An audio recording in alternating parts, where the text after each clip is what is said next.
الحمد لله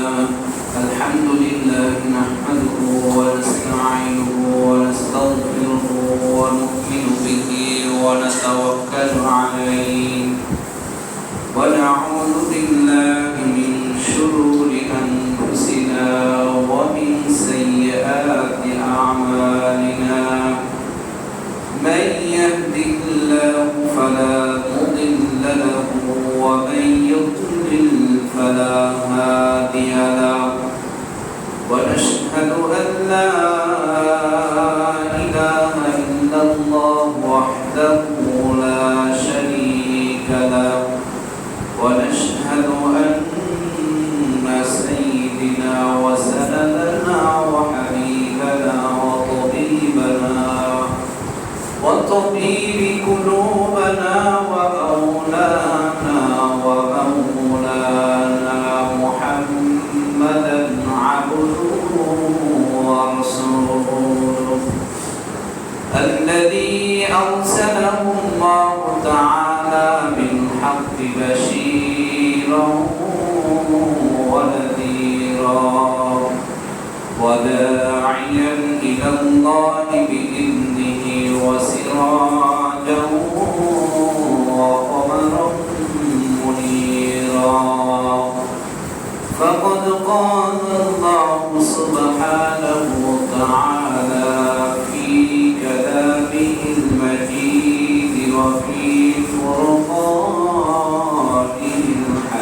الحميد أعوذ بالله من الشيطان الرجيم بسم الله الرحمن الرحيم وإذ قلنا للملائكة اسجدوا لآدم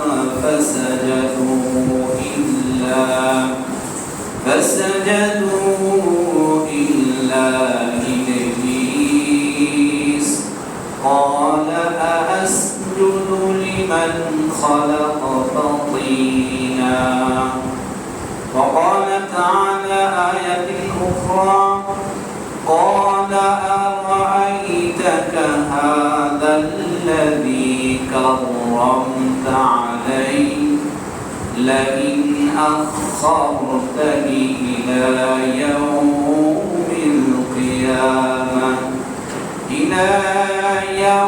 القيامة لأحتنكن ذريته إلا قليلا وقال النبي صلى الله عليه وسلم إن الله لا ينظر إلى صوركم وأموالكم ولكن قلوبكم وأعمالكم أو كما قال عليه الصلاة والسلام قال رب اشرح لي صدري ويسر لي أمري واحلل عقدة من لساني يفقه قولي وبك نستعين يا مستعان الحمد لله সকল প্রশংসা সেই আল্লাহ সুবহানাহু ওয়া তাআলার জন্য যে আল্লাহ সুবহানাহু ওয়া তাআলা আমাদেরকে প্রতিদিনের ন্যায় প্রতিটি সময়ের ন্যায়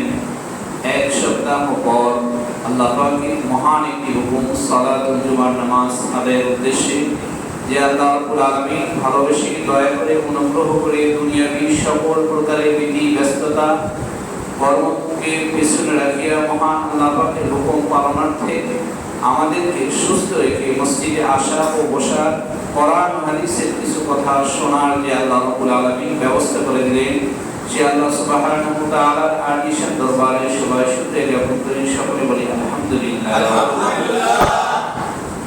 আর ওই মহামানবের প্রতি লক্ষ্য করে দরুদ সালাম দিন সাইয়্যিদুল মুরসালিন খাতামান নবিয়্যিন আহমদ মুস্তাফা সকলে বলি সাল্লাল্লাহু আলাইহি ওয়াসাল্লাম। সম্মানিত উপস্থিতি আল্লাহ সুবহানাহু ওয়া তাআলার মহাগ্রন্থ আল কোরআনুল কারীম, যে কোরআন সম্পর্কে একমাত্র আমার আপনার সৃষ্টি করনেওয়ালা রব্বে কারীম তিনি চ্যালেঞ্জ দিয়ে পৃথিবীতে জনাবে মুহাম্মদ রাসূলুল্লাহ সাল্লাল্লাহু আলাইহি সাল্লামকে পরিপূর্ণ কোরআন দান করিয়েছেন। সেই পরম অনুপাতে আমরা সূত্র অনুপাতে পেয়েছি, কষ্ট হয় নাই। এই কোরআনের মাধ্যমে দিনকে আমার আপনার নবী, দরদের নবী মুহাম্মদ রাসূলুল্লাহ সাল্লাল্লাহু আলাইহি সাল্লাম আল্লাহ পাকের পক্ষ থেকে যে সমস্ত বিধান, নির্দেশমূলক, আদেশমূলক কাজ করণীয় বান্দার উপকারে আসবে, সেই সকল বিষয়ে আদি আমার আপনার দরদের নবী মানুষের দ্বারে দ্বারে পৌঁছেছেন। বলুন না সুবহানাল্লাহ। এই কোরআনের মাধ্যমে, সেই কোরআন থেকে সূরা বনী ইসরাঈলের 61 থেকে 62 নং আয়াতে কারিমা আপনাদের সম্মুখে উপস্থাপনা করেছি। রাসূল সাল্লাল্লাহু আলাইহি সাল্লামের অসংখ্য অগণিত হাদিসের মধ্য হইতে ছোট্ট একটি হাদিসের অংশ বিশেষ পাঠ করেছি। আল্লাহ পাক যদি আমাকে তৌফিক দান করেন, উক্ত আয়াত ও হাদিসকে সামনে রেখে আমি আমার নির্দিষ্ট সময় অনুপাতে আলোচনা শেষ করব ইনশাআল্লাহ। দেখেন, আল্লাহ রাব্বুল আলামিন ভালোবাসেন বান্দাকে, বান্দা অনুভব করতে পারে না। মানুষের ভালোবাসা অনুভব করা যায় না। মানুষের ভালোবাসা সাময়িক সময় মানুষ অনুভব করে, বান্দা অনুভব করে। একদিন দুই দিন যোগাযোগ না করলে সেই বন্ধু বান্ধবীর সঙ্গে যোগাযোগ করে হয় না, বলে যে তুমি কি আমার থেকে দূরে সরে গিয়েছো, যোগাযোগ হচ্ছে না, কথা হচ্ছে না, বিভিন্ন কিছু বলে। কিন্তু মালিকের কাছ থেকে যে আমরা প্রাপ্তবয়স্ক হওয়ার পর থেকে, বুদ্ধ শক্তি আসার পর থেকে মালিকের কত নাফরমানি করেছি, মালিকের হুকুম যে ভুলে গিয়েছি, মালিককে যে ভুলে গিয়েছি, ওই মালিক আমাকে আপনাকে কত ভালোবাসে। মালিকের হুকুম পালন করি না, মালিকের হুকুমের গাদ্দারি করি, মালিকের নাফরমানি করি।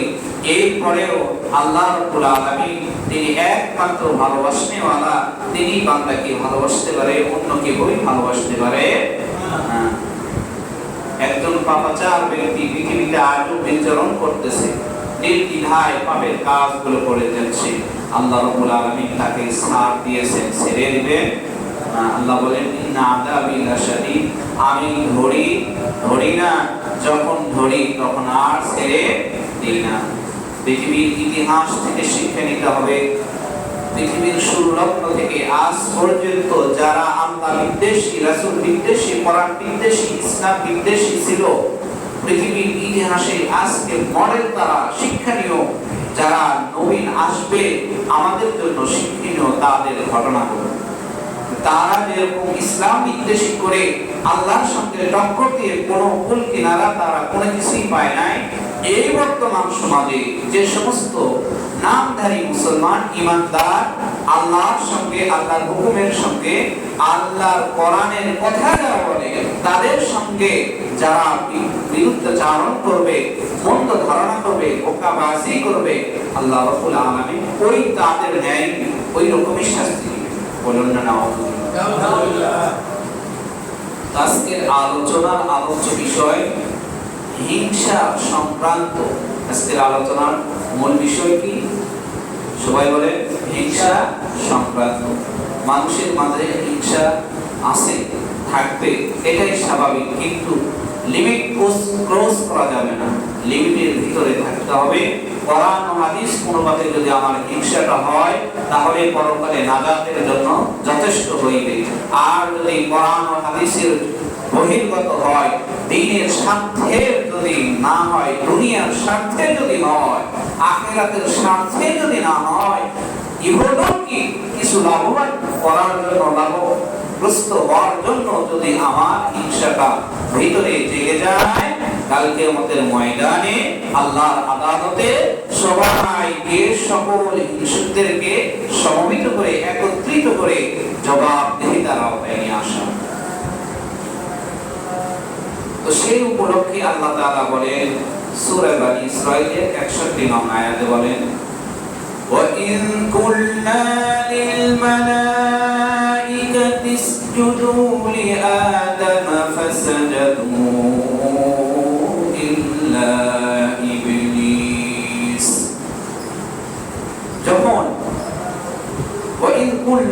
মালাইকাতি ইসজুদু, আল্লাহ রাব্বুল আলামিন পৃথিবীকে সৃষ্টি করলেন, বনি আদমকে সৃষ্টি করলেন। সৃষ্টি করার পর আল্লাহ তাআলা বললেন ওয়াইদ ক্বালা লিল মালাইকাতি ইসজুদু, ফেরেশতাদেরকে ডাকলেন, ডাকার পর বললেন আজকে তোমরা সিজদা করো।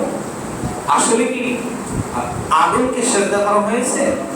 সবাই কথা বলেন, আদমকে সিজদা করার কথা বলা হয়েছে না। আল্লাহ আদমের মাধ্যমে আল্লাহকে সিজদা করার বুঝাইছেন যে আদমের মাধ্যমে আমার সিজদায় অবনতি করো, আমার কদম মোবারকে চুম্বন করো, মাথা নত করো। আমি তোমাদেরকে সৃষ্টি করেছি, আমার কাছেই নত হতে হবে। আল্লাহ এটা বুঝাতে চেয়েছে যে আমি সৃষ্টি করনেওয়ালা, আমি তোমাদের রিজিক দেনেওয়ালা, আমি তোমাদের হায়াত দেনেওয়ালা, আমি তোমাদের সুস্থ রাখনেওয়ালা, আমি তোমাদের সকল কল্যাণ দাতা, আমি তোমাদের মঙ্গল দাতা, অমঙ্গল দাতা, সব কিছুর মালিক আমি। সুতরাং আদমের মাধ্যমে আমাকে তোমরা সিজদা করো। তখন সবাই সিজদা করবে। বনি আদমকে, আদম আলাইহিস সালামকে সবাই সিজদা করলেন, সমস্ত ফেরেশতায় সিজদা করলেন, ইল্লা ইবলিস, কিন্তু শয়তান ইবলিস যেটা, সে আর সিজদা করলো না। সে আর কি করলো না বলেন? সিজদা করলো না। সেই সূত্র অনুপাতে যদি আমরা ধরতে চাই বা ব্যাখ্যায় যেতে চাই, এই আয়াতকে সামনে রেখে যদি ব্যাখ্যায় আসতে চাই, যাইতে চাই, ঘাটতে চাই, যারা আল্লাহ ইবাদত করতে অস্বীকৃতি জানায়, প্রকাশ্যে দিবালোকে আল্লাহর হুকুমকে অমান্য করে, তারা মুসলমান হতে পারে? মুসলমান হতে পারে বলেন? সবাই যখন এই জায়গায় 100 জন মুসলিম, যখন 100 জনের ভিতর 80 জন আল্লাহর হুকুমকে মনে প্রাণে কোনো প্রশ্নবিদ্ধ ছাড়া, কোনো দ্বিধাদ্বন্দ্ব ছাড়াই মনে প্রাণে মেনে নিল, বাকি 20 জন মানলো না, মানতে চাচ্ছে না, তাহলে বুঝতে হবে ওই 20 জন এরা দুনিয়ার কোন মুসলমানের সাথে সম্পর্ক থাকতে পারে না। এদের সম্পর্ক স্বয়ং কার সাথে? ইবলিসের সঙ্গে। যারা আল্লাহর বিরুদ্ধে চারণ করবে, আল্লাহর হুকুম যারা পালন করবে, এদের বিরুদ্ধে যারা সর্বসময় নিয়োজিত থাকবে, এদের বিরুদ্ধে চারণ করার যারা শক্তি করবে, যে কোনো ধরনের শক্তি তারা ব্যবহার করবে, বুঝতে হবে প্রকৃত অর্থে এরা দুনিয়াতে মুসলমান হিসেবে নিজেকে পরিচয় দেয়, বাস্তবিক পক্ষে এই আয়াতের পটভূমিতে দাঁড়ায়, তারা মুমিনের বৈশিষ্ট্যের মধ্যে পড়ে না। ইল্লা ইবলিস, সবাই সিজদা করলো কিন্তু ইবলিস সিজদা করে নাই। বর্তমান জামানায় এমন লোক রয়েছে, নামাজের কথা বললে, হজের কথা বললে তার গায়ে আগুন লেগে যায়, আছে না নাই? আছে। তাহলে বুঝতে হবে এই সূত্রটা ওই ইবলিস থেকে চলে আসছে। আপনি কোন ক্যারাকটিতে পড়তে চান? মুসলমানদের ক্যারাকটিতে পড়তে চান, ঈমানদারদের, না ইবলিসের? আমাদেরকে হিসাব করে বাহির করতে হবে। আল্লাহ বলছেন وَإِذْ قُلْنَا لِلْمَلَائِكَةِ اسْجُدُوا لِآدَمَ فَسَجَدُوا إِلَّا إِبْلِيسَ, আল্লাহ ফেরেশতাদেরকে নিয়ে বললেন আমি আদমকে সৃষ্টি করেছি, আজকে আদমের মাধ্যমে আমার কাছে তোমরা আমার ইবাদত করবে, আমার কাছে তোমার সিজদাকে কবরকে মত করে দাও, বিনয়কে মত করে দাও, আমাকে বোঝাই দাও আমি সৃষ্টি করনেওয়ালা, আমার কাছেই মত হতে হবে। দুনিয়ার বুকে যাইবে, যাওয়ার পর বিরক্ত বরত্ব প্রকাশ করবে, এই সুযোগ তোমার হাতে নাই। দিন শেষে, বেলা শেষে আমরা যত বড়ই ক্ষমতাশীল হই না কেন, একটা পর্যায়ে আসে যখন অনুশোচনা জেগে যায় ভিতরে, ধিক্কার নিজের প্রতি নিজে এসে যায়, ওই সময় আল্লাহর দরবারে আমরা ফিরে আসি। হাজারো মানুষ প্রথম অবস্থায়, যুবক অবস্থায় জেনা, ব্যভিচার, মদের আড্ডায়, বিভিন্ন খারাপ কাজের সঙ্গে সংযুক্ত থাকে, থাকার পর একটা পর্যায়ে যখন তার বার্ধক্যে উপনীত হয়ে যায়, ওই সময় কি আর সে ওই আগের মতন খারাপ কাজের দিকে অগ্রসর হয়, না তার ভিতরে কম্পন সৃষ্টি হয়? কথা বোঝেন নাই? মনে করেন একজন খারাপ ব্যক্তি সর্বসময় খারাপ কাজ করে আসছে, যখন সে বার্ধক্যে পৌঁছে গিয়েছে, পুনরায় কি ওই খারাপ কাজ তার ভিতরে আবার ফিল করে, না ভালো হওয়ার চেষ্টা করে? হ্যাঁ, এই কথা তাহলে বুঝে বলতে হবে কথা। তাহলে যখন অনুশোচনা তার ভিতরে অটোমেটিক পরিবর্তন, চেঞ্জ হওয়ার একটা মন মানসিকতা তৈরি হয়।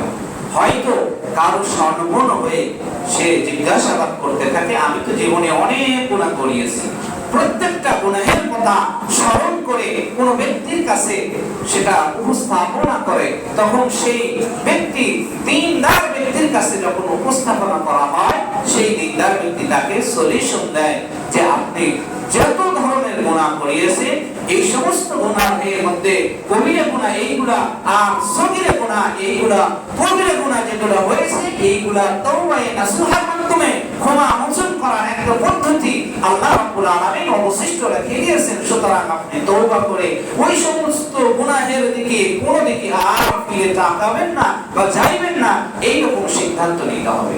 আর সগীরা যে সমস্ত গুনাহ, ছোট ছোট গুনাহ, এই সমস্ত গুনাহের জন্য আল্লাহ তাআলার কাছে তওবা ইস্তিগফার করে বেশি বেশি করে দোয়া করতে হবে, আল্লাহ যেন সকল প্রকারের গুনাহ থেকে আমাদেরকে মুক্ত থাকার তৌফিক দান করেন। সকলে বলি আমিন।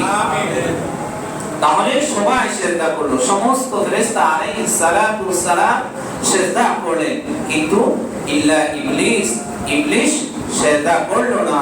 আল্লাহ বলে ইবলিস সিজদা করলো না। পুনরায় ইবলিস আবার আল্লাহকে প্রশ্ন করে, ক্বালা আসজুদু লিমান খালাকতা তিনা, ক্বালা ইবলিস বলে আসজুদু, আমি কি সিজদা করব, লিমান ওই ব্যক্তি, খালাকতা তিনা যাকে আপনি সৃষ্টি করিয়েছেন, তিন শব্দের অর্থ মাটি দ্বারা, যাকে আপনি সৃষ্টি করিয়েছেন মাটি দ্বারা, তাকে কি আমি সিজদা করব? ইবলিস সত্যি এখানে খাটাইতেছে আল্লাহ তাআলার সঙ্গে। এটা আসমানে প্রথম হিংসা। কোথায়? আসমানে। কোথায়? মানে আসমানে। সবাই কি ঘুমে যাইতেছে? ঘুম ধরছে? তাহলে ফ্যান অফ করে দিই। ঘুমাইলে পুজো ভেঙে যাবে, নামাজ হবে না। বিশেষ করে আমরা তো সবাই বসে চার্জার মেরে, প্রথম অবস্থায় বসতে হয় মসজিদের আদব রক্ষার্থে, মসজিদের সম্মানার্থে, নামাজের শুরুতে। এরপরে পরবর্তী সময়ে চেঞ্জ করলে পড়া যেতে পারে। এই সময় যদি করেন, ইতিপূর্বে বলিয়েছি, ইতিকাফের নিয়তে বসলে আপনি ইতিকাফের সওয়াব পাবেন। চুপচাপ বসে গেলেন, যাওয়ার পর যখন পা লেগে যায়, ওই সময় আপনার শরীরের গঠন অনুপাতে, কন্ডিশন অনুপাতে আপনি চেঞ্জ করতে পারবেন। কিন্তু শুরুতেই আমরা ঘুমের একটা পরিবেশ করাই। আল্লাহ রাব্বুল আলামিন সবাইকে ঘুমের পরিবেশ থেকে হেফাজত করুন। আমিন, সুবহানাল্লাহ।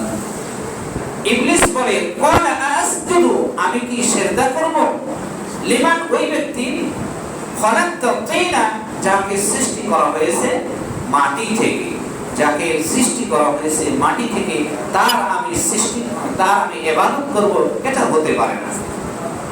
ইবলিসের যুক্তি এটা ছিল, সে হিংসামূলক, প্রতিহিংসামূলক কথা বলতেছে। আর এই প্রতিহিংসাটা আসমানের অবস্থা। ওই সময় আল্লাহ তাআলা তাকে বলতেছে, পরে আবার আরেকটি যুক্তি, সে শয়তান বলতেছে, ক্বালা আরাইতাকা হাদাল্লাযী কাররামতা আলাই, ক্বালা ইবলিস বলে, আরাইতাকা, আপনি তো তাকে, হাদাল্লাযী কাররামতা আলাইয়া, এই আদমকে আমার চাইতেও শ্রেষ্ঠত্ব দান করিয়েছেন, আমাকে আদমের উপর শ্রেষ্ঠত্ব দান করার কথা ছিল, দান করিয়েছেন সবকিছু দিয়ে। ক্বালা আরাইতাকা, আপনি তো আমাকে করিয়েছেন, হাদাল্লাযী কাররামতা আলাইয়া, আমাকে তার উপর শ্রেষ্ঠত্ব দান করিয়েছেন। এরপরে সে ইবলিস বলে, লাইন আখারতানি ইলা ইয়াউমিল কিয়ামা, আল্লাহ তাআলার কাছে ইবলিস দরখাস্ত করে, আমাকে তাহলে একটি সময় দেন, আপনার বান্দাদেরকে আমি সব বান্দাদেরকে পথভ্রষ্ট করব, তবে কিছু সংখ্যক বান্দা পথভ্রষ্ট করা যাবে না। এটা আল্লাহর কাছ থেকে সে চেয়ে নিয়েছে। বলে ইলা ইয়াউমিল কিয়ামা, যে আমাকে একটু সময় সুযোগ দিন বা অপেক্ষা করুন, লাহতালিকান্না, যে আমি অবশ্যই যুররিয়াতাহু, আপনার কিছু সংখ্যক বান্দাদেরকে পথভ্রষ্ট করব, ইল্লা কলিলা, সকল বান্দার কাছে আমি পথভ্রষ্ট করতে পারবো না, সকল বান্দাকে পথভ্রষ্ট করতে পারবো না, খারাপ পথে নিয়ে আসতে পারবো না, তবে যেগুলোর পিছনে আমি লাগবো সেগুলোকে খারাপ পথে নিয়ে আসতেই পারবো। এটা ইবলিস বলিয়েছিল। এটা ইবলিসের প্রথম হিংসা আসমানের জগতে। দ্বিতীয় নাম্বার যে পয়েন্ট, হিংসা এমন একটা জিনিস, এই হিংসার মাধ্যমে নিজের যত ধরনের সুন্দর আমল রয়েছে, নেক আমল, ভালো কর্ম রয়েছে, সকল এই হিংসার মাধ্যমে নষ্ট হয়ে যায়। আমি আপনি টেরও পাই।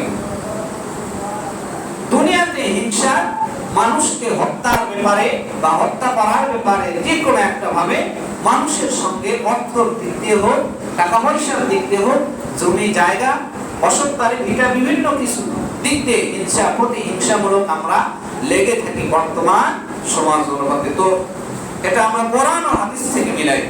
দেখেন আল্লাহ তাআলা এখানে বলেন, হযরত আদম আলাইহিস সালামের দুই সন্তান হাবিল ও কাবিলের মাধ্যমে কুরবানির ইতিহাসের যেটা কথা রয়েছে, এখানে বলা হয়েছে ক্বালা লাআতুলান্না ২৭ নং আয়াতে, সূরা মায়েদার ২৭ নং আয়াতে ক্বালা লাআতুলান্না, হাবিল বলল যে তোমার বোনকে তুমি বিবাহ করবে, আমি এই বোনকে বিবাহ করব। সে তাকে পছন্দ হইল, তাকে সে বিবাহ করবে, অথচ সে তার জন্য নয়। সে দেখলো যে এখন যদি আমার ভাই তাকে বিবাহ করে, আমি তাকে এমন একটা পর্যায়ে নিয়ে যাবো, আমি তাকে যদি প্রয়োজন হয় তাকে আমি হত্যাও করতে পারি বা হত্যা করব, এইরকম সিদ্ধান্ত। তাহলে এটা তো হিংসা থেকেই শুরু হয়েছে, প্রতিহিংসা থেকে শুরু হয়েছে, এটা দুনিয়ার জগৎ থেকে। এরপরে সূরা বাকারার ১০৯ নং আয়াতে আল্লাহ তাআলা বলেন, ৩ নম্বর পয়েন্ট, আহলে কিতাব অর্থাৎ ইহুদির মাঝে, আহলে কিতাব যাদের কাছে কোনো আসমানের আরো কিছু গ্রন্থ রয়েছে, তাদের মাঝে যারা ইহুদি রয়েছে, এদের বরাবর পাপিষ্ঠ লোকেরা, কাফের লোকেরা, তারা বলে যে যারা হিংসামূলক বলে যে সমস্ত ঈমানদার রয়েছে, নেককার রয়েছে, বান্দাবান্দি রয়েছে, তাদেরকে ওই নেক কাজ থেকে ঈমান নিয়ে আসার পরেও পুনরায় যেন আবার তারা ওই অন্ধকার জগতে যে ছিল, ওই অন্ধকার জগতে যেন নিয়ে যেতে পারি, এই চেষ্টায় তারা সর্বসময় নিয়োজিত রয়েছে। এটা বর্তমান সমাজে এই আয়াতের ব্যাখ্যায় দাঁড়াইলে বিভিন্ন এনজিওর মাধ্যমে আপনি নিরাপদে থাকবেন, চলবেন, আপনি পারবেন না। বিভিন্ন ব্যাংক বা বিভিন্ন কাজ, বিভিন্ন চাকরির মাধ্যমে, বিভিন্ন লোক লালসার মাধ্যমে, বিভিন্ন অনুষ্ঠানের মাধ্যমে আপনার ঈমানকে নষ্ট করে দিচ্ছে, আপনার ঈমানকে দিন থেকে, আপনার মন মানসিকতাকে দিন থেকে দূরে সরে নিয়ে যাচ্ছে। এই আয়াত তার প্রমাণ। সূরা বাকারা ১০৯ নং আয়াতে আল্লাহ তাআলা বলেন, ওয়াদ্দা কাসীরুম মিন আহলিল কিতাবি লাউ ইয়ারুদ্দুনাকুম মিন বাদি ঈমানিকুম কুফারা। আল্লাহ তাআলা বলেন, ওয়াদ্দা কাসীরুম মিন আহলিল কিতাব, আহলে কিতাবের মাঝে অসংখ্য কিছু ইহুদি মার্কা লোক এমনও রয়েছে যারা লাউ ইয়ারুদ্দুনাকুম, যদি তারা ছেড়ে দিত, মিন বাদি ঈমানিকুম, ঈমান আনার পর তাদের ঈমানটা পুনরায় আবার ছেড়ে দিত, অর্থাৎ অশ্লীল কাজের সাথে সংযুক্ত হয়ে যেত, ব্যভিচারের সঙ্গে সংযুক্ত হয়ে যেত, নামাজ পড়তেছে আবার যেন পুনরায় মদের আড্ডায় বসে যায়, আবার যেন জেনার আড্ডায় বসে যায়, আবার যেন খারাপ কাজের দিকে ধাবিত হয়। এইরকম একটা টিম, এইরকম একটা পরিবেশ যারা গঠন করে, এই আয়াতের পটভূমিতে তারা দাঁড়ায়। লাউ ইয়ারুদ্দুনাকুম মিন বাদি ঈমানিকুম কুফারা, তারা তাদের চিন্তাধারা, তাদের মস্তিষ্ক যায়, তারা যেন ঈমান নিয়ে সঠিকভাবে চলাচল করতে না পারে, পুনরায় যেন নামাজও পড়বে, আবার মদের আড্ডা যখন হইবে ওই সময় চলে আসবে, জেনার যে সময় আসবে তাকে ইনভাইট করা হবে, সে সেই জায়গায় আনন্দের সহিত, উৎফুল্লর সহিত আসতে থাকবে। বুঝতে হবে এই সকল লোকেরা, এই শ্রেণীর লোকেরা, এই সকল শ্রেণীর সমাবেশ, আনন্দময় জায়গাটা আপনার ঈমানকে নষ্ট করে দিচ্ছে। ইহুদি নাসারারা নষ্ট করে দিচ্ছে, কাফির মুসলমান নামধারী মুনাফিক তারা আপনার আমার ঈমানকে নষ্ট করে দিচ্ছে। এই সুন্দর সহজ সরলতার সুযোগ নিয়ে কাজ করতেছে তারা। কেন করতেছে আল্লাহ পরিষ্কার বলে দিচ্ছেন, কেন তারা করে এইগুলো? হাসাদান মিন ইনদি আনফুসিহিম মিন বাদি মা তাবায়্যানা লাহুমুল হক। আল্লাহ তাআলা বলেন হাসানান মিন ইনদিক, তারা প্রতিহিংসামূলক, তাদের মাঝে বিভিন্ন হিংসা তারা থাকতে পারে। দেখা গেছে এক পরিবারের মধ্যে 2-3 জন আছে, ভাই শরীক রয়েছে, এক ভাই ভালো চলে আরেক ভাই খারাপ চলে, চলতেই পারে স্বাভাবিক। দেখা গেছে যে ভাই খারাপ চলে ওই ভাইয়ের চিন্তা চেতনা মেন্টালিটি যে আমার বড় ভাই ভালো চলে, নামাজ কালাম সবকিছুই ঠিক আছে, কিন্তু তাকে ডাউন করা যায় কিভাবে, তাকে হেনস্থ করা যায় কিভাবে, তার সমাজে একটা নাম সুনাম রয়েছে, খ্যাতি রয়েছে, এই খ্যাতিকে মানুষের সঙ্গে অপদস্থ করা যায় কিভাবে, হেনস্থ করা যায় কিভাবে, দাবানো যায় কিভাবে, এই চিন্তা চেতনা যখন থাকবে বুঝতে হবে তার মাঝে হিংসাটা লালন করতেছে। কেন? হাসাদান মিন ইনদি আনফুসিহিম মিন বাদি মা তাবায়্যানা লাহুমুল হক, যখন সত্য স্পষ্ট হয়ে যাবে ঈমান আনয়ন করবে, আনয়ন করার পর আবার পুনরায় দাওয়াত করতেছে যে অমুক জায়গায় আসো, তাহলে তুমি সব কিছু এখানে পাবে। আমি বুঝাইতে চাচ্ছি, নামাজ পড়লে অমুক জায়গায় আমার বন্ধু যারা রয়েছে তাদের মাঝে সবাই তো ভালো বন্ধু থাকে না, অনেকে আছে নামাজই পড়ে না, কোনোদিন নামাজ আসে না, রোজা রাখে না, হজ করে নাই, কোনো কিছুই করে নাই, আল্লাহর হুকুমের নাফরমানি করে সর্ব অবস্থায়, সেই বন্ধুর সঙ্গেও আমার সময়। আর ওই বন্ধু আমাকে নামাজ পড়ার পর আমাকে আবার মদের আড্ডায় রাখতেছে, আবার আমাকে জেনার আড্ডায় রাখতেছে। আর আমি যদি যাই এই আয়াত মেজদাকে আমি পড়ে যাই, মিন বাদি মা তাবায়্যানা লাহুমুল হক, সত্যতা স্পষ্ট হওয়ার পরেও পুনরায় আবার ফিরে যাচ্ছে সে তার বন্ধুর চক্র বেঁধে। এই চক্র ওই বন্ধু করে নাই, তুমি করো নাই, তোমার বন্ধু তোমার ঈমানকে নষ্ট করে দেওয়ার জন্য এই চক্র, এই পাই তারা করতেছে, এই টিম করতেছে। সুতরাং আমরা যে সমস্ত যেভাবে চলাফেরা করি আমাদেরকে ধাপ অবশ্যই সুন্দরভাবে ধাপ ফেলাইতে হবে। বন্ধু সম্পর্ক যাদের সাথে রাখা দরকার তাদের সাথে রাখার কথা আল্লাহ তাআলা বলেছেন, আলা ইন্না আউলিয়া আল্লাহি লা খাউফুন আলাইহিম ওয়া লা হুম ইয়াহজানুন। আল্লাহ বলেন যারা আল্লাহর বন্ধু হবে, আল্লাহর বন্ধু হবে, আল্লাহ বলেন তাদের জন্য কোনো ভয় নাই, কোনো চিন্তা নাই।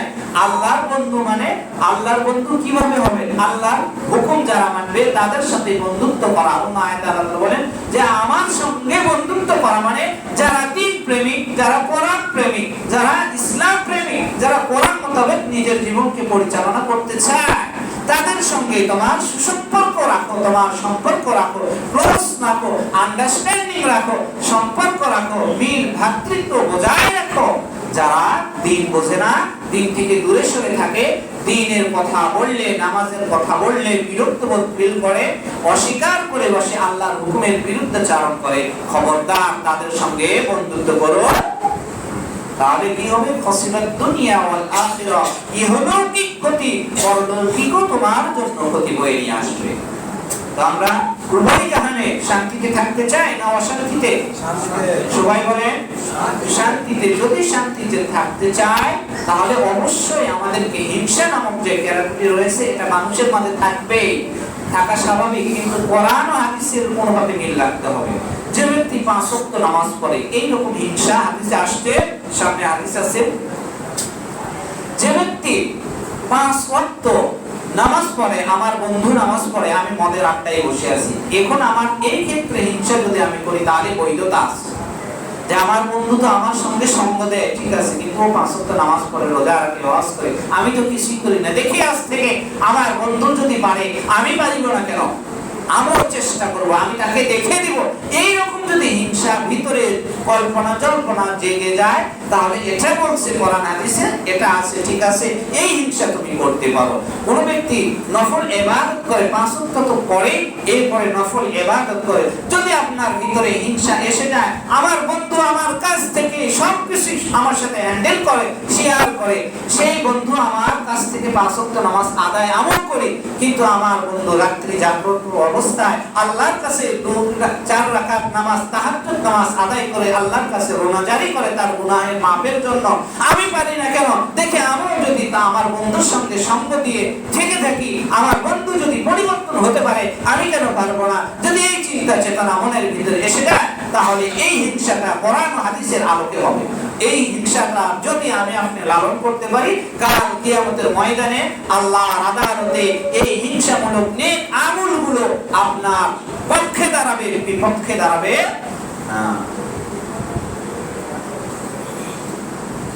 وَدَّ كَثِيرٌ مِّنْ أَهْلِ الْكِتَابِ لَوْ يَرُدُّونَكُم مِّن بَعْدِ إِيمَانِكُمْ كُفَّارًا। ঈমান আনয়ন করার পর পুনরায় আবার কুফরের কাজের দিকে লিপ্ত হওয়া, এটা তাদের চক্রান্ত। ওই সমস্ত টিমের বা ওই সমস্ত দলের, ওই সমস্ত সংগঠনের, যে সমস্ত সংগঠন আমাকে আপনাকে দিক থেকে সরে নিয়ে যাওয়ার জন্য বিভিন্ন দেশ থেকে, বিভিন্ন উপদেশ থেকে, মহাদেশ থেকে পায়তারা করতেছে যে মুসলমানদের ঈমানকে কিভাবে হরণ করা যায়, কিভাবে নষ্ট করে দেওয়া যায়। ছোট্ট ছোট্ট বাচ্চাদেরকে তাদের মেন্টালি যেন ইসলামপন্থী না হয়, এই জন্য বিভিন্ন প্রতিষ্ঠান, বিভিন্ন জায়গাতে ইসলামের যে সকল কারিকুলাম, এই সকল কারিকুলাম গুলো বাদ দিয়ে অমুসলিমদের, যেটা কোরআন হাদিসের বিরুদ্ধে, যেমন ধরেন শিক্ষা প্রতিষ্ঠানে, এটা কোনো মুসলমানের কাজ হতে পারে না। উদাহরণের সঙ্গে যেহেতু ফিট খেয়ে গেল, আমি সেই উদ্দেশ্য বলতেছি। সমকামিতা স্কুল বইয়ে যেটা দিয়েছে, ক্লাস 9 এর বইয়ে, ইংলিশ বইয়ে এবার দিয়েছে, লিসন 2 এ। সবাই নির্বাচন নিয়ে ব্যস্ত, এখানে দিয়েছে এবার ইংলিশ দিয়ে। কোন আলেম সমাজ এবার মুখ খোলে নাই। আর এই সমাজে শুধু কি আলেমের দায়বদ্ধ? তারা বলবে শুধু যারা নিজেকে বড় উচ্চ হাই লেভেলে শিক্ষিত মনে করে দাবি করে, তাদের ভূমিকা কোথায়? তাদের ভূমিকা কোথায়? ক্লাস 8 এর দাখিল মাদ্রাসার 8 এর বইয়ে দেখেন না খুঁজে, ফিকহ শাস্ত্রের যে সমস্ত মূল বই ছিল, অধ্যায়গুলো ছিল, এই বছর 26 সালে সেই সকল অধ্যায় ডক্টর ইউনূস আমার আপনার সহজ সরল কথা ঈমানের সুযোগ নিয়ে অপব্যবহার করে চলে গিয়েছে, কারো কোনো খবর নাই। অথচ শিক্ষা প্রতিষ্ঠানে আমরা ওস্তাদ, আমি আলিম, ফাজিল, কামিল, ডবল কিছু নামের আগে বিভিন্ন কিছু জাগিয়ে বসে আছি, কিন্তু আমার বাচ্চা, কোমলমতি বাচ্চাদের মেধা বিকাশ হওয়ার দরকার ছিল, ইসলামী মাইন্ড হওয়ার দরকার ছিল।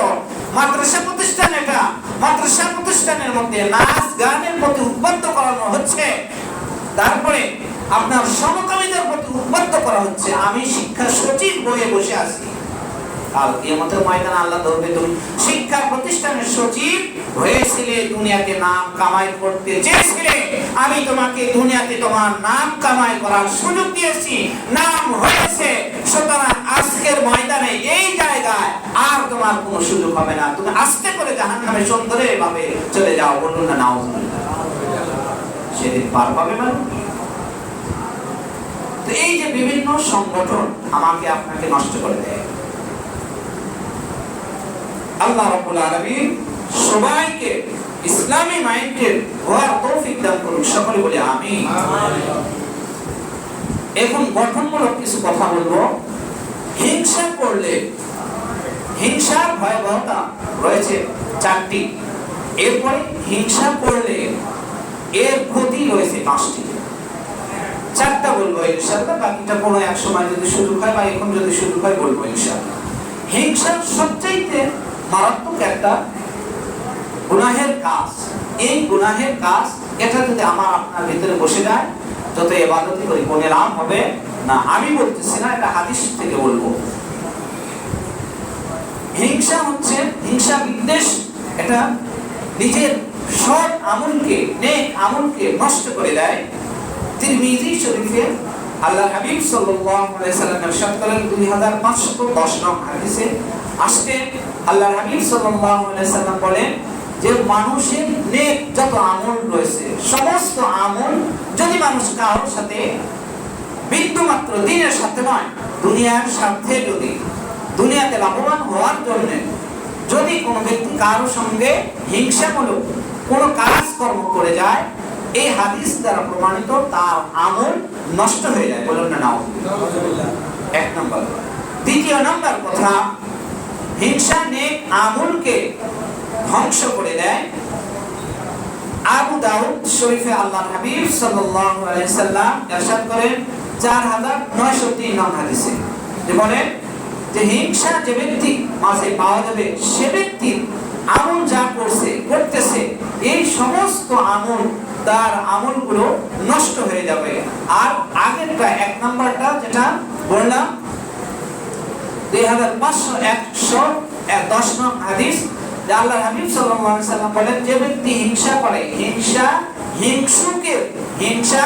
হিংসুকে সকল আমলকে নষ্ট করে দেয়। তাহলে ভুলে দুটার কথা একই দাঁড়ায়। হিংসা হিংসুকের নেক আমলগুলো নষ্ট করে দেয়, এক নাম্বার। দুই নাম্বার কথা, হিংসা সমস্ত নেক আমলকে ধ্বংস করে দেয়। আপনি নামাজ পড়েন, রোজা করেন, হজ করেন, যাকাত করেন, সবই ঠিক আছে, কিন্তু আপনার মাঝে প্রতিহিংসা রয়েছে। বাবার সঙ্গে, ভাইয়ের সঙ্গে, বোনের সঙ্গে, যে না বোনকে অর্থ সম্পদ দিব না, বোনকে কেন দিতে হবে, ভাইকে কেন দিতে হবে, ভাতিজাকে কেন দিতে হবে, এই যে প্রতিহিংসা চলছে, এই প্রতিহিংসা আমার রাস্তা, এখানে আমার রাস্তা দিয়ে আমি যাব, আমার ভাইকে কেন ছেড়ে দিব, আমার ভাস্তাকে কেন দিব, এই যে সকল সাইডে হিংসা জড়িয়ে আছে, এই সমস্ত হিংসার দ্বারা হিংসুকের নেক আমল নষ্ট হয়, আর হিংসার মাধ্যমে যত নেক আমল থাকবে সমস্ত আমল বিনষ্ট হয়ে যাবে, নষ্ট হয়ে যাবে। 3 নাম্বার, নাসাই শরীফ 3109 নং হাদিসে আল্লাহর হাবিব সাল্লাল্লাহু আলাইহি সাল্লাম বলেন, হিংসা আর ঈমান এই দুইটা জিনিস এক অন্তরে বসবাস করতে পারে না। আল্লাহর হাবিব সাল্লাল্লাহু আলাইহি সাল্লাম বলেন, ওয়ালা ইয়াজতামিআনি ফি কলবি আবদিন আল ঈমান ওয়াল হাসাদ। আল্লাহর হাবিব বলেন, ওয়ালা ইয়াজতামিআনি, দুইটা একত্রিত হতে পারে না, ফি কলবিন আবদিন, কোন বান্দার অন্তরের মাঝে দুইটা জিনিস একত্রিত হইতে পারে না। সেই দুইটা কি? আল ঈমান ওয়াল হাসাদ, এক নাম্বার ঈমান, দ্বিতীয় নাম্বার হিংসা। তাহলে প্রথমে হাদিসে নিয়ে আসছে ঈমানটা অগ্রাধিকার বেশি, যার ভিতরে ঈমান থাকবে সে ঈমানদার কখনো হিংসা করতে পারে না। এই হাদিসের ব্যাখ্যায় আসছে ঈমানদার যে সে কখনো হিংসা করতে পারে না, যে মুসলিম হবে, নামাজি ওয়ালা হবে, সে কখনো হিংসা করতে পারে না। এটা আসছে 2 নাম্বার, ওয়াল হাসাদ, তৃতীয় নাম্বার হিংসা। তাহলে কোন বান্দার অন্তরের মাঝে দুইটা জিনিস একত্রিত হতে পারে না, এক নাম্বার ঈমান, দ্বিতীয় নাম্বার হিংসা। 3 নাম্বার এটা হলো। 4 নাম্বার, পরস্পর হিংসা করা। পরস্পর হিংসা করলে আল্লাহ পাকের পক্ষ থেকে আপনার আমার সমস্ত আমল নষ্ট হয়ে যাবে। আল্লাহর হাবিব সাল্লাল্লাহু আলাইহি সাল্লাম ইরশাদ করেন, ইয়াকুমুল হাসাদা ফাইন্নাল, যেটা আমাদের মাদ্রাসার অঙ্গনে, মাদ্রাসার সিলেবাসে পড়ানো হয় এই হাদিসটা, ইয়াকুমুল হাসাদা ফাইন্নাল হাসাদা ইয়াকুলুল হাসানাতি কামা তাকুলুন নারুল হাতাব। আল্লাহর হাবিব সাল্লাল্লাহু আলাইহি সাল্লাম বলেন, ইয়াকুমুল হাসাদা, হিংসা এমন একটা জিনিস, ফাইন্নাল হাসাদা, যে তোমার সমস্ত আমলকে নষ্ট করে দিবে, ইয়াকুলুল হাসানাতি, তোমার নেক আমল, হাসানাত মানে নেক আমল, ইয়াকুলু খাইবে, আল হাসানাত তোমার আমলকে। হিংসা এমন একটা জিনিস যে তোমার সমস্ত নেক আমলকে খাইতেছে। কেন, কেমন ভাবে খাইবে? উদাহরণ নিয়ে আসছে, কামা তাকুলুন নারুল হাতাব, যেমন চুলায় যদি খড়ি দিয়ে, শুকনা খড়ি বলে, ভিজা খড়ি বলে, চুলা জ্বালানোর পর ভিজা যত ধরনের খড়ি হোক না কেন বা খড়কুটো হোক না কেন, চুলায় দিলে সেটাকে জ্বলে পুড়ে ছাই হয় না, ছাই হয় না? সবাই বলেন এটা পুড়ে যায় তো না, পুড়ে যায়। অনুরূপ ভাবে আল্লাহ হাবিব সাল্লাল্লাহু আলাইহি সাল্লাম সেই কথা নিয়ে আসছেন, কামা তাকুলুন নারুল হাতাব, চুলায় যেরকম কয়লা বা খড়ি দিলে পুড়ে ছাই হয়ে যায়, যারা হিংসা করবে, যাদের মনে দুনিয়াবি ক্ষেত্রে হিংসা থাকবে, সেক্ষেত্রে সে যত বড় আমলদার হোক না কেন, তার আমলগুলো ওই খড়কুটোর ন্যায় আমলটা চুলায় জ্বলে পুড়ে ছাই হয়ে যাবে, কাল কিয়ামতের ময়দানে শো করবে। এটা আল্লাহর দরবারে গ্রহণযোগ্য হবে না। তাহলে আজকের আলোচনা থেকে আমরা শিখতে পাইলাম বা জানতে পারলাম যে হিংসা সংক্রান্ত আলোচনা সূরা বনী ইসরাঈলের 61 ও 62 নং আয়াত, সেই প্রসঙ্গে সূরা বাকারার 109 নং আয়াতের প্রসঙ্গে কিছু ব্যাখ্যামূলক কথা শুনলাম। এখন যেহেতু